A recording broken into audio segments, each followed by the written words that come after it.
Hello viewers, welcome to our channel. आज हम इस वीडियो में कवर करेंगे अकाउंटिंग रेशियोज़ को। हमारी जो ऑर्गेनाइजेशन है, जो हमारी कंपनी होती है, उसमें डे टू डे बेसिस पे काफ़ी सारी ट्रांजेक्शन्स होती हैं। हम देखेंगे कि उन ट्रांजेक्शन का क्या इफेक्ट हमारी अकाउंटिंग रेशियोज़ पे पड़ता है। या तो हमारी अकाउंटिंग रेशियोज़ को इंक्रीज़ करते हैं, डिक्रीज़ करते हैं, या तो उस पर कोई भी इफेक्ट नहीं डालते हैं। तो आज हम ऐसे क्वेश्चन कंसिडर करेंगे जिसमें हम देखेंगे कि हमारी जो रेशियो है वो इंक्रीज़ हो रही है, रिड्यूस हो रही है, या फिर उसमें कोई इफेक्ट नहीं पड़ रहा है। तो जो सबसे पहले हम केस ले लेते हैं वो है करंट रेशियो का। तो the current ratio of a company is 3:1 and state giving reason which of the following would improve, reduce or not change the ratio. तो जो सबसे पहले रेशियो है वो है रीपेमेंट ऑफ करंट लायबिलिटी। मतलब जो हमारे ट्रांजेक्शन है जो अफेक्ट कर सकती है वो है रीपेमेंट ऑफ करंट लायबिलिटी। तो ऐसे क्वेश्चंस को करने से पहले हमेशा हमको लेट करना होता है कि हमारी कंपनी की current assets and current liability कितनी हो सकती हैं।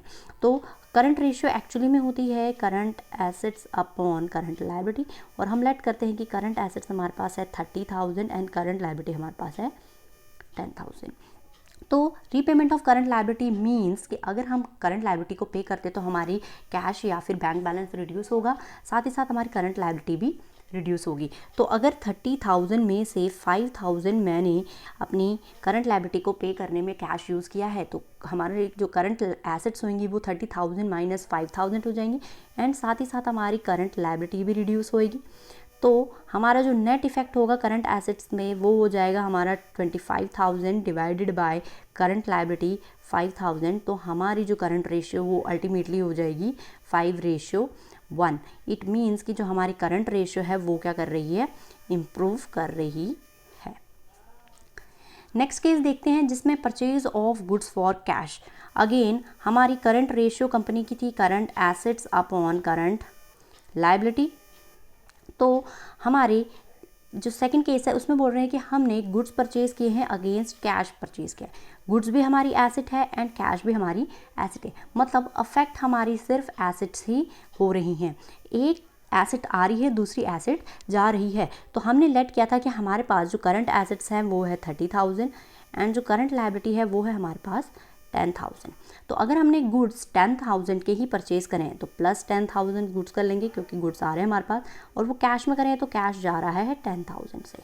तो देखा जाए तो हमारे करंट एसेट्स में कोई भी अफेक्ट नहीं पड़ रहा है, क्योंकि एक एसेट सेम अमाउंट से बढ़ रही है और दूसरी एसेट सेम अमाउंट से घट रही है। तो क्या होगा, हमारी जो अल्टीमेटली जो करंट रेशियो है वो सेम रह जाएगी, मतलब 30,000 डिवाइडेड बाय 10,000 ही हमारी करंट रेशियो रह जाएगी, और अल्टीमेट इफेक्ट करंट रेशियो में क्या आएगा, नो चेंज का आएगा। मतलब इस ट्रांजेक्शन से कोई भी अफेक्ट हमारी करंट रेशियोज पे नहीं पड़ रहा है।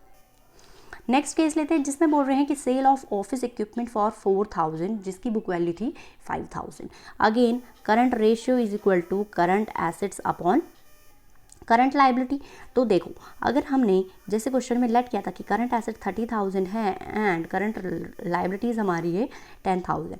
अब हमने ऑफिस इक्विपमेंट सेल किया। ऑफिस इक्विपमेंट तो हमारी फिक्स्ड एसेट्स होती है, लेकिन फिक्स्ड एसेट्स को सेल करने पे हमारे पास आया तो कैश है या फिर बैंक आया है, तो हमारी करंट एसेट्स क्या हो जाएंगी, बढ़ जाएंगी, और कितने से बढ़ेंगी, 4,000 से। तो अब हमारी करंट एसेट्स हो गई 4,000, लेकिन लायबिलिटी में कोई भी फ़र्क नहीं पड़ा है, तो लायबिलिटी हमारी क्या हो जाएगी, रिमेन अनचेंज। तो हमारी जो अल्टीमेट जो करंट रेशियो है वो क्या हो जाएगी, 3.4:1। मतलब हमारी जो करंट रेशियो है वो क्या हो रही है, इम्प्रूव हो रही है।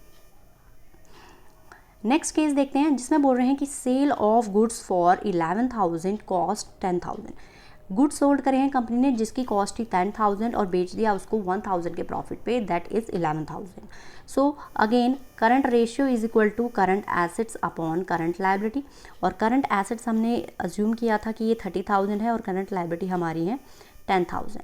गुड्स सोल्ड करे हैं जिसकी कॉस्ट थी 10,000, तो हमारे गुड्स जो हो गए वो डिक्रीज़ हो गए 10,000 से, लेकिन हमारे पास क्योंकि हमने उसको या तो कैश की फॉर्म में बेचा है या तो बैंक की फॉर्म में बेचा है, ठीक है, तो हमारे पास या तो कैश आएगा या बैंक आएगा। तो हमारे पास 11,000 का कैश और बैंक आएगा। तो हमारे जो एसेट्स हो जाएंगी, जो नेट इफेक्ट हमारे करंट एसेट्स पे पड़ेगा वो होगा हमारा 31,000, एंड हमारी करंट लायबिलिटी पे इसका कोई भी इफेक्ट नहीं पड़ेगा, तो हमारी रिमेन अनचेंज रह जाएंगी, 10,000 रहेंगी। तो हमारी जो अल्टीमेट करंट रेशियो है वो हो जाएगी 3.1:1। अगेन ये वाली ट्रांजैक्शन हमारी करंट रेशियो को क्या कर रही है, इम्प्रूव कर रही है।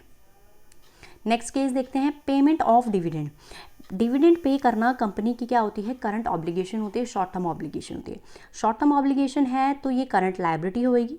करंट लायबिलिटी है, इसको पे करना है तो पे करेंगे या तो कैश की फॉर्म में या तो चेक के थ्रू, मतलब बैंक बैलेंस हमारा रिड्यूस होने वाला है।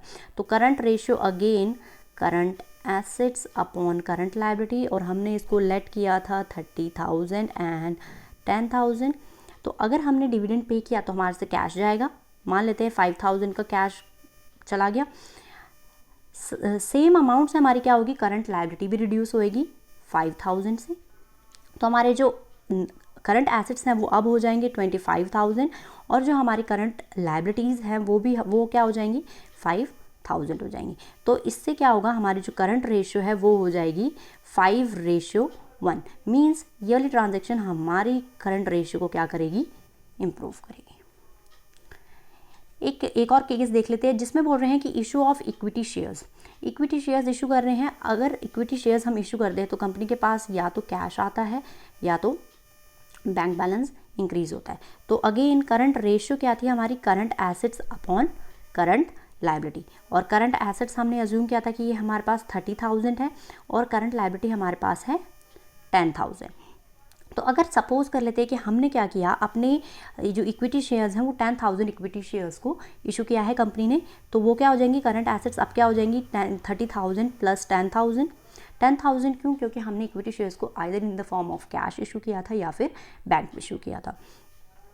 और जो हमारी करंट लायबिलिटी है उसमें कोई भी इफेक्ट नहीं पड़ेगा, मतलब हमारी करंट एसेट्स बढ़ जाएंगे और करंट लायबिलिटी पे कोई भी इफेक्ट नहीं पड़ेगा, तो वो क्या रहेंगे, रिमेन अनचेंज। तो इससे क्या होगा, हमारी जो करंट एसेट्स हो जाएंगी वो हो जाएंगी 40,000 और करंट लायबिलिटी हमारी रह जाएगी 10,000, जिससे क्या होगा, हमारी करंट रेशियो अल्टीमेटली क्या हो जाएगी, 4:1, जिससे क्या हो गया, हमारी करंट रेशियो क्या हो जाएगी, इम्प्रूव हो जाएगी।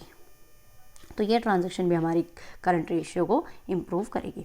आई होप यहाँ तक आप सबको क्लियर होगा। अगर आपको कुछ क्वेरी है अभी भी रिगार्डिंग दिस टॉपिक तो आप हमें कमेंट सेक्शन में बताइए, हम आपकी क्वेरीज को जल्दी से जल्दी सॉल्व करेंगे। So thank you for watching the video.